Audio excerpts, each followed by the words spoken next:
Cinta Segitiga. Karya Kang Hamdan. Bab 12. Sejenak tiba-tiba suasana hening, seolah kehabisan percakapan selain di hati Andi dan Indah sama-sama bergolak oleh segala perasaan yang kini terus bermunculan. Di tempat lainnya, di sudut kota lain yang jauh dari kota Salatiga. Tepatnya di satu rumah mewah dan besar bagaikan istana seorang raja, ada seorang pria parubaya sedang duduk di sofa ruang tamu, pikirannya mengelana jauh keluar jendela kaca besar ruangan itu dengan tatapan kosong.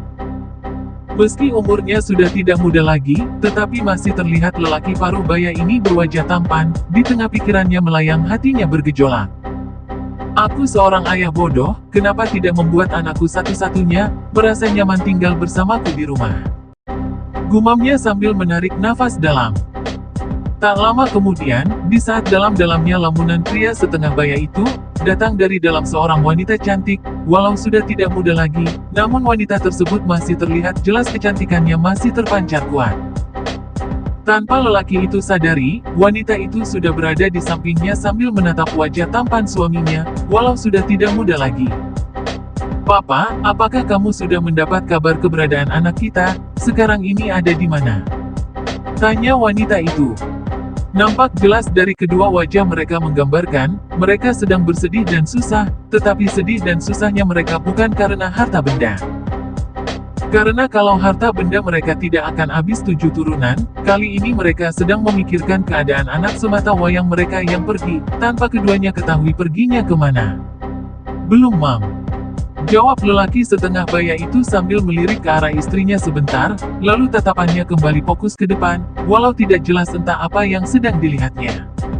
Kamu sudah mencari kemana aja, Pap? Wanita parubaya itu bertanya kembali. Aku sudah berkeliling, bahkan semua sudut kota Bandung ini, sudah aku jelajahi semua, tapi belum ada tanda-tandanya keberadaan anak kita di kota ini. Mendengar jawaban itu, istrinya menghela nafas berat, kedua bola matanya berkaca-kaca, berusaha menahan air mata yang tak terkendali lagi, setiap harinya terus mengalir deras. Pria parubaya itu kembali bicara, setelah cukup lama keduanya diam. Aku menyesal telah mengekang dia, tadinya aku pikir baik buat dia, namun ternyata malah membuat anak kita pergi. Istrinya meski diliputi kesedihan sama, tak mau melihat suaminya terpuruk, kala itu berusaha menegarkan hatinya, walau hatinya pun rapuh. Tidak usah kamu pikirkan masalah yang sudah terjadi, lebih baik terus fokus mencari dengan segala cara, Pak. Pria parubaya itu meski belum bicara kembali mengangguk sambil memejamkan mata, berusaha menetralisir keadaan hatinya yang terus-menerus dipenuhi penyesalan sangat hebat. Lalu, aku ingin tahu, apakah kamu sudah meminta orang untuk mencari putra kita?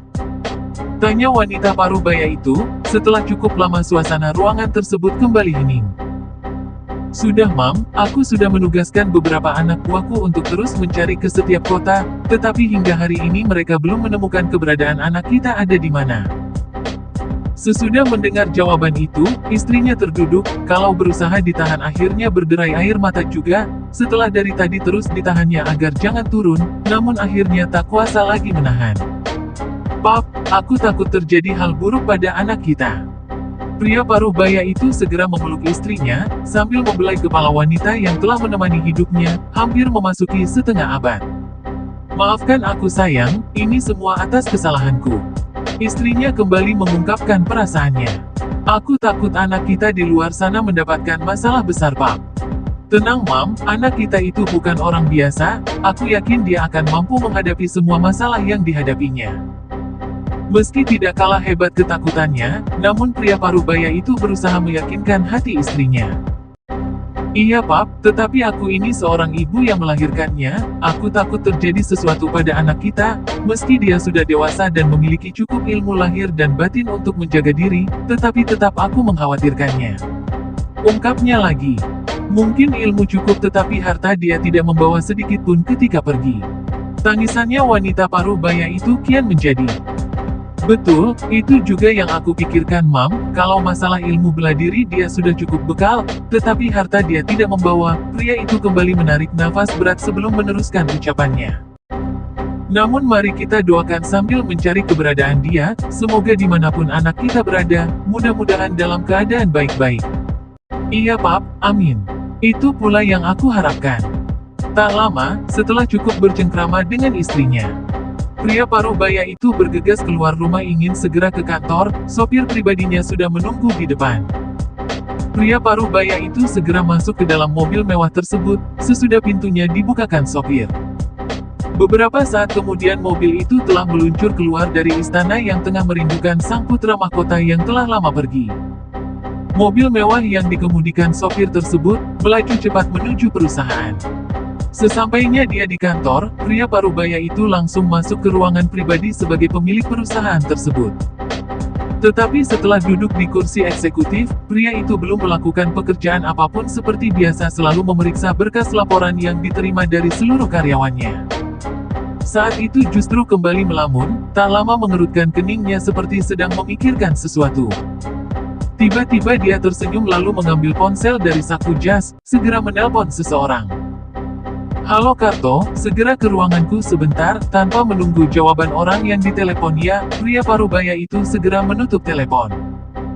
Tidak berselang lama terdengar ada yang mengetuk pintu. Pria tersebut segera menyuruh masuk. "Apa ada yang bisa saya bantu, Pak?" Begitu sampai ke hadapannya, Karto langsung bertanya sambil manggut hormat. "Duduk dulu tuh, bicaranya jangan sambil berdiri begitu." "Baik Pak," sahut Karto, lalu duduk di kursi menghadap pria paruh baya itu. "Gimana, apa kamu sudah mendapat kabar tentang anakku?" Sesudah Karto duduk tenang, pria paruh baya itu langsung fokus ke topik utama yang ingin dibahasnya dengan pria tersebut. Sebelum menjawab, Karto menghela nafas panjang.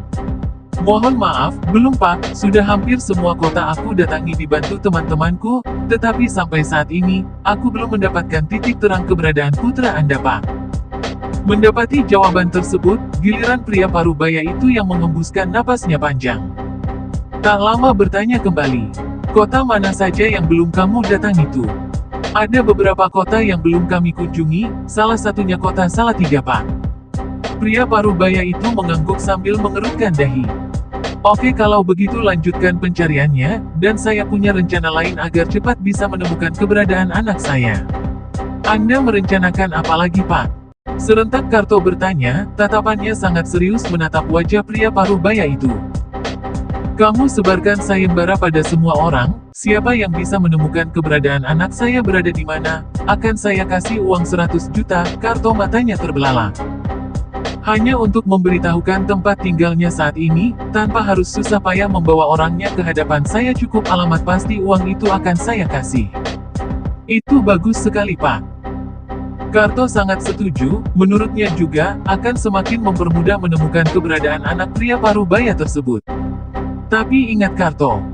Pria paruh baya itu serentak menghentikan kata-katanya, membuat Karto penasaran. "Tapi apa Pak?" tanyanya, tatapannya semakin serius menatap pria paruh baya itu. Cukup lama Karto menunggu jawaban dari bosnya, dalam pemikirannya penuh pertanyaan. "Ada apa dengan bos, kok seperti berat banget menjelaskannya?" Bersambung. Siapakah orang yang tengah dibahas dua pria tersebut sesungguhnya? Jawabannya akan kalian temui di bab selanjutnya. Jangan lupa subscribe.